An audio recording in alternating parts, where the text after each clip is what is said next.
Welcome to the customer site. You have already completed the necessary initial steps for delivery.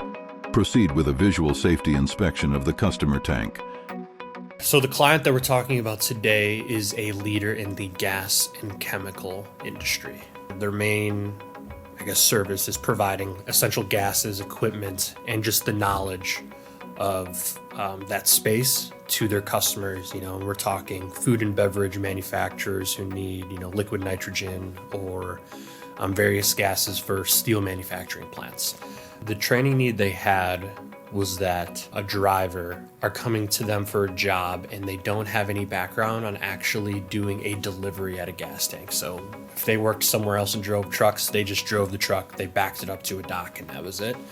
But with this space, it's different. They also have to do the delivery of the product itself, so the gases. Your delivery hose is connected. The pump has been cooled down for 15 minutes and the pump is running. Your delivery hose has also been purged.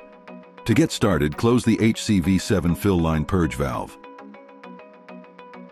Now fully open the HCV1 bottom fill valve and the HCV2 top fill valve.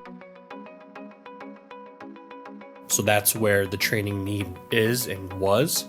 And the reason they chose VR is to give that a new driver, one, what they may see at a customer site as far as safety situations, but two, just giving them that realistic job preview and practice in VR.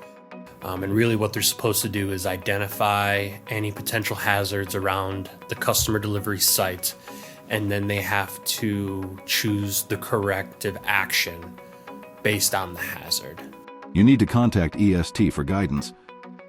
There is no need to write up deficiencies in Mobi. Endless amount of possibilities, realistically, for a driver if they show up and there's a safety incident there. Some of them include, ice buildup, leaks, rusty tanks. Sometimes the fuel gauges are broken and they're just not working, where you just can't make a delivery. They had the top 15 safety incidents that a driver may run into at the customer site. They had the data on those incidents.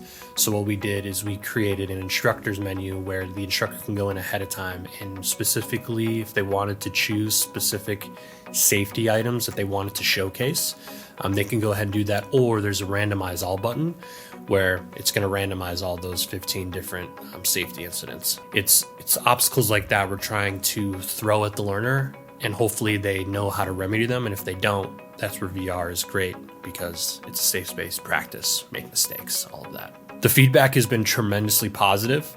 Senior drivers wish they had a solution like this when they were coming into the company, being onboarded. They believe it's a great tool for someone new who maybe has never done a job like this, to be exposed to those different elements. So the feedback's been tremendous. Generally for VR, the benefits are being able to recreate safety incidents without putting people or equipment at risk. For this project, that's been very key, is allowing a learner to experience something they may not see in job shadowing for their first 30, 60, 90 days. Allowing them to understand what to potentially expect at a customer delivery site, and getting that practice. As soon as they walk in the door, they are ready for it out in the field, and they know exactly what to do. It's been really impactful across the board in that regard, and hopefully, reduce some safety incidents, which is really the goal.